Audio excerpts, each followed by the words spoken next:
மாலை வணக்கம்ங்க. எல்லாம் நல்லா இருக்கீங்களா? ரொம்ப நாளைக்கு அப்புறம் திருப்பி உங்களை சந்திக்கிறதுல வந்து ரொம்ப ரொம்ப சந்தோஷம்.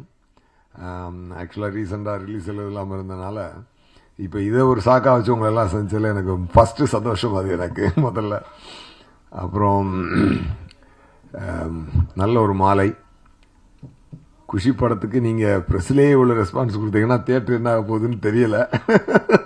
அதுவும் இன்னைக்கு இளைய தளபதியை திருப்பி பார்க்கறதுக்கு எனக்கே ரொம்ப சந்தோஷமா இருக்கு. திருப்பி ரொம்ப ஏன்னா we are missing that space. இல்லை, ரொம்ப ரொம்ப க்யூட்டாக ரொம்ப அழகான ஒரு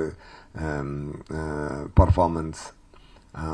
ஜோதிகா மேடம் அவங்களுமே சூப்பர் ஆக்ட் பண்ணியிருக்காங்க. எல்லாத்தையும் திருப்பி நினச்சி பார்க்கும்போது ஆக்சுவலாக என்னென்னாங்க, ஒரு இந்த படத்தினுடைய கதையை நான் சொல்லும்பொழுது நான் ஒரு 2.5 மணி நேரம் சொல்லுவேன். நான் ரத்ன சார் நான் தான் போனோம் விஜய் சாரை பார்க்குறதுக்கு. அப்போ நம்ம படம் சொல்லும்பொழுதே நம்ம மைண்டில் படத்தை பார்த்துடுறோம். அதுக்கப்புறம் பார்த்தீங்கன்னா சீனை ஒன்று ஷூட் பண்ணும்பொழுது நம்ம ஷூட் பண்ணி ஒரு சீனை வந்து நாங்கள் வந்து 1 lakh டைம் பார்ப்போம். ஏன்னா எடிட்டிங்கில், அது டிஸ்கஷனில், மியூசிக் டைரக்டருக்கு கதை சொல்லும் பொழுது, அசிஸ்டன்ட் டைரக்டருங்களுக்கு கதை சொல்லும் பொழுது, டைரக்டர் அந்த சினிமோட்டோகிராஃபருக்கு கதை சொல்லும்பொழுது, ஃபைட் மாஸ்டருக்கு கதை சொல்லும் பொழுது, எடுத்த சீனை எடிட் பண்ணும்பொழுது, விஜயன் சாரோட உட்காந்து ரஷ் பார்க்கும்போது ஒவ்வொரு டைம் பார்த்தீங்கன்னா கிட்டத்தட்ட ஒவ்வொரு சீனையும் நாங்கள் வந்து மிக்சிங் எல்லாத்துலேயும் பார்த்தோம். ஃபைனல் ட்ரிம்மிங், மிக்சிங் இது வரைக்கும் பார்த்தீங்கன்னா கிட்டத்தட்ட 1 lakh டைம் வந்து ஒரு சீனை நாங்கள் கோத்ரூ பண்ணுறோம் அந்த மைண்டில். ஸோ அப்போ பார்த்து இருக்கும்பொழுது படம் ரிலீஸ் ஆகுறதுக்குள்ளே வந்து பார்த்தீங்கன்னா அந்த டைரக்டருக்கு இந்த படம் வந்து என்னது நல்லா இருக்கா நல்லா இல்லையா அதுவே மறந்துடும். அந்த அளவுக்கு நாங்கள் ஆகிடுவோம். ஏன்னா ஒரு 100 தடவை பார்த்த ஒரு சீனால் ஆகிடுவோம். அதனால் அதுக்கப்புறம் தியேட்டரில் ஆடியன்ஸோடு போய் ஆடியன்ஸ் ரசிக்கிறதும் கைத்தட்டுறதையும் பார்த்து பரவாயில்ல நம்ம நினச்சது கரெக்டாக இருக்குது அப்படின்னு தான் பார்க்க முடிஞ்ச வழியிற ஒரு ஆடியன்ஸாக நாங்கள் ஒரு மேக்கர் வந்து அந்த படத்தை என்ஜாய் பண்ணவே முடியாது. ஒரு ஆடியன்ஸ், ஏன்னா ஆடியன்ஸ் வந்து ஃப்ரெஷ் மைண்டில் வருவாங்க, அவங்களுக்கு எதுவுமே தெரியாது. ஒரு ஆடியன்ஸாக ஃபஸ்ட்டு என்ஜாய் பண்ணுவாங்க. ஃபஸ்ட் டைம் நான் ஆடியன்ஸாக இந்த சாங்கை பார்த்தேங்க, இந்த படத்தை. ஏன்னா ரியலாக நான் என்ஜாய் பண்ணேன் உண்மையாக. அப்போ ஆடியன்ஸ் எவ்வளோ என்ஜாய் பண்ணியிருப்பாங்கல்ல அப்படின்றது எனக்கு இன்னைக்கு ஃபீல் ஆச்சு உண்மையாகவே. ஏன்னா 20 இயர்ஸ் ஆச்சு இல்லையா. ஸோ அவ்வளோ கேப் விட்டு இந்த படத்தை பார்க்கும்பொழுது அவ்வளோ ஒரு பரவசம் ஒன்று உண்டாகுது மனசுக்கு. அப்போ தான் நான் நினச்சேன், இப்போ இந்த மைண்டில் இன்றைக்கி நான் வந்து ஒரு டேக்காக எடுத்துக்கிறேன்னா, கில்லரில் இதுலேருந்து கொஞ்சம் கூட குறையாமல், என்டர்டெயின்மெண்ட் குறையாமல் இதே எனர்ஜியோட இதே இருக்கணும், அதை மிஸ் பண்ணிடவே கூடாதுன்னு ஒரு ரிஃப்ரெஷிங் மொமெண்ட்டாக இருந்துச்சு இன்னைக்கு இந்த ஷோ. மேபி இந்த ரிலீஸே வந்து எனக்கு ஒரு ரீஃப்ரெஷிங் மொமெண்ட்டாக இருக்க போகுது கண்டிப்பாக. அதுவும் இல்லாமல் கட்டிப்புடுறா சாங்கினங்க இங்கேயே 3 தடவை ஒன்ஸ் மாதிரி கேட்குறீங்க. ஐயோ என்ன ஒரு அதில் என்னன்னா ஒரு ஒரு ஒரு கிளாமர் சாங் தான். ஆனால் அதில் ஏன் அவ்வளோ ஒரு ஈர்ப்பு இருக்குன்னு சொல்லி பார்த்தீங்கன்னா, நாட் ஓன்லி அந்த சாங்கில் வந்து அந்த மெலடி வந்து ஒரு ஸ்வீட்டான மெலடிங்க. அது ஒரு ஒரு ஒரு பழைய பாட்டு உண்டு, செந்தமிழ் தேன் மொழியாள் நிலாவென சிரிக்கும் மலர் கொடியாள் நிலாவென சிரிக்கும் மலர் கொடியாள். அந்த பாட்டு தான் தேவா சார்ட்ட சொல்லி இது இப்படி மாத்தலாம் சார்னு சொல்லி செந்தமிழ் தேன் மொழியாள் கட்டி பூடிடா. ஏன் உங்களுக்கு எத்தனையோ ஒரு கிளாமர் சாங் வந்திருக்கு, ஆனா ஏன் உங்களுக்கு அது ஈர்க்குது அப்படின்னு சொல்லி பார்த்தீங்கன்னா, அது ஒரு அருமையான ஒரு பொயட்டிக் சாங். அது அந்த பொயட்டிக்கான ஒரு சாங்ல இருந்து எடுத்த மெலடின்றதுனால அந்த மெலடி வந்து அப்படி உள்ள புகுறுது, ஆடியன்ஸுக்குள்ள அப்படி புகுறுது. அது ஒரு வார்ம் ஃபீலை ஒன்று கிரியேட் பண்ணுது. அது வைரமுத்து சாரோட லிரிக் ஆகட்டும், மும்தாஜினுடைய இதாகட்டும், அந்த டான்ஸ் மாஸ்டர் தாரா மாஸ்டர் அவங்களோடதாகட்டும், இளைய தளபதி அதில் அப்படி உள்ள புகுந்தவர் அவர் பண்ண ஒரு எனர்ஜி ஆகட்டும், எல்லாமே சூப்பர். அது வந்து ரொம்ப ஹாப்பியாக இருக்குது. நாட் ஓன்லி தட் சாங், மொட்டு ஒன்று மலர்ந்து லிரிக்கு டியூன் போட்டார் தேவா சார். இந்த லிரிக் சார் இந்த வழக்கமாக டியூன் போட போனோடனே தேவா சார் வந்து சார் என்ன பண்ணலாம் இன்னைக்கு அப்படின்னு சொல்லி கேட்பாரு.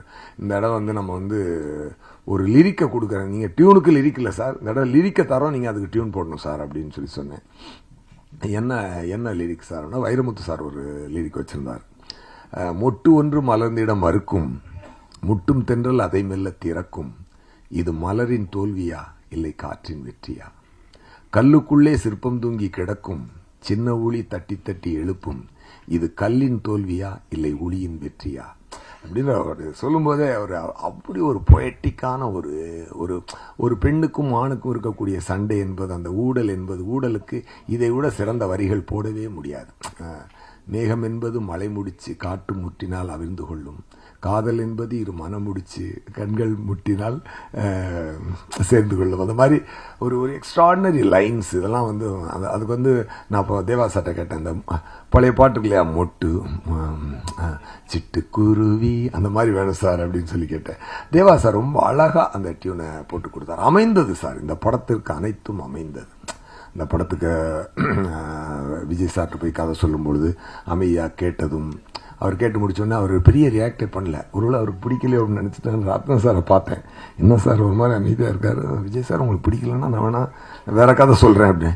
ஏன் நல்லா இருக்கே இதே பண்ணுவோம் அப்படின்னாரு. ஓ இதுக்கு என்ன ஏங்க நல்லா இருக்குன்றதுக்கு இதான் ரியாக்ஷனா, நமக்கெல்லாம் கொஞ்சம் வைப்பு கொடுக்கணும் சார் அப்படின்னு சொல்லி அப்படி ஒரு பிரமாதம். ஆமாம், அப்படி ஒரு பிரமாதமான ஒரு அனுபவம்.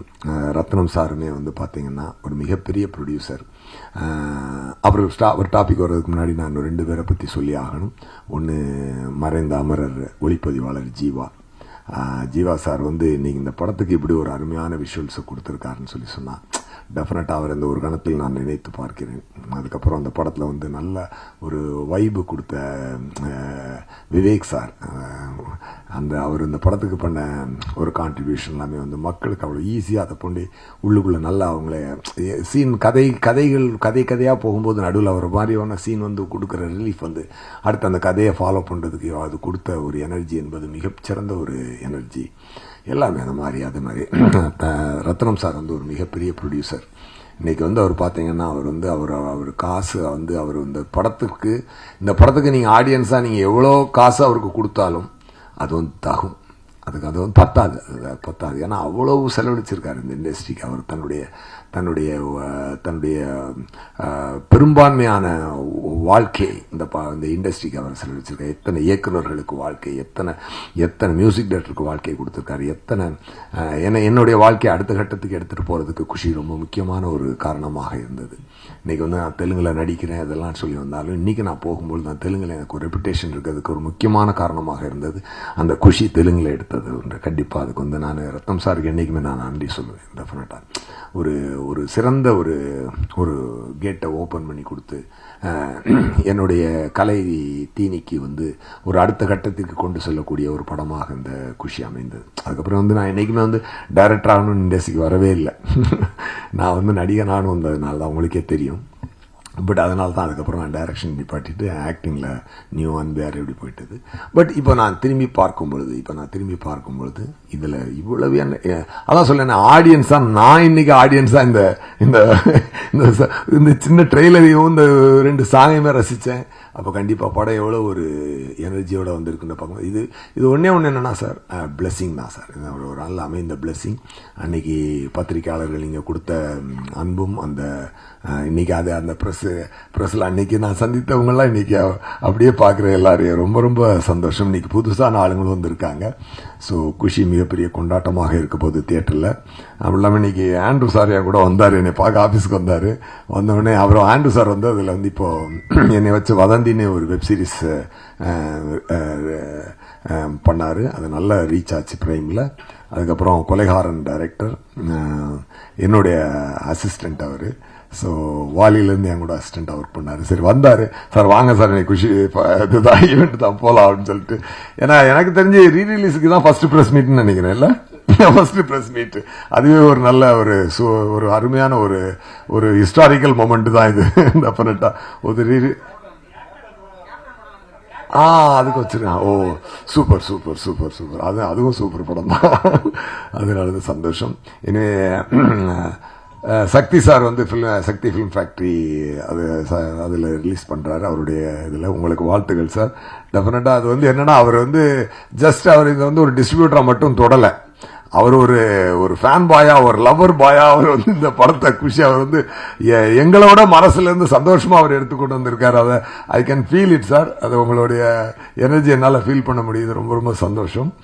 அப்புறம் நம்ம குஷி படத்துடைய ஃபைனான்சியர் ரமேஷ் சாருடைய ஃப்ரெண்டு நம்ம முருகன் சார், அவரும் இங்கே வந்திருக்காரு. அவரும் தயாரிப்பாளர். ஸோ இண்டஸ்ட்ரியில் எவ்வளோ வளர்ச்சிகள், எத்தனையோ பேருக்கு ஒரு பாதையாக இருந்த குஷி நமக்குமே இன்றைக்கி இது ஒரு தான் ரீஃப்ரெஷிங்காக பார்க்கும்பொழுது இனிமேல் இந்த மாதிரி நல்ல மக்களுக்கு வந்து அந்த சாங்ஸ், அந்த எனர்ஜியான சாங்ஸ், அதெல்லாம் மேகம் கருக்குது அந்த பாட்டு எல்லாமே ஸோ மக்கள் பயங்கரமாக என்ஜாய் பண்ண போகிறாங்க.